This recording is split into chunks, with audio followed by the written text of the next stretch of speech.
telebisyon, iba't ibang karakter ang kanyang ginagampanan. Ngunit sino nga ba siya sa likod ng kamera? Si Carmen Leticia Calderon Leon ay ipinanganak noong July 15, 1968 sa Guaymas, Mexico.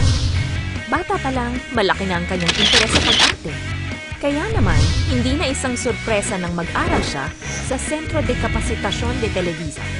Nagsimulang lumabas sa telebisyon si Leticia noong siya'y 14 na taong gulang pa lang sa palabas na El Ángel Caído bilang si Clara Robles del Castillo.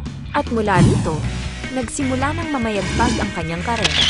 Nakamit ni Leticia Calderon ang pinaka-hindi makakalimutang lead role niya sa telenovelang Esmeralda, kung saan siya'y gumanap bilang bulag na si Esmeralda, katambal si Fernando Colunga.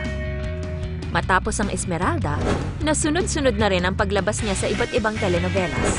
Ilan dito ay ang Laberintos de Pasión, katambal si Cesar Evora, at ang Mujeres Asesinas, kung saan siya'y lumabas sa episode na Sonyang Desalmada.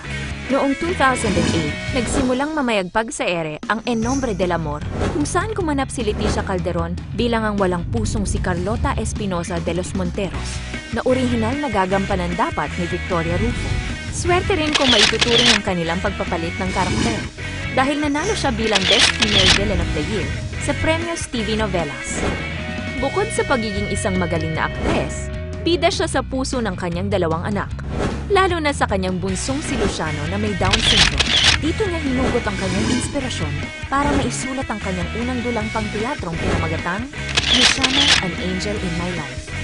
Mapabida man o kontrabida, hindi matatawaran ang kanyang galing sa pag-arte sa bawat karakter na kanyang ginagampanan. Kaya na may mula noon hanggang ngayon, hindi matatawaran ang ating paghanga at pagkamangha sa nag-iisang si Leticia Calderon.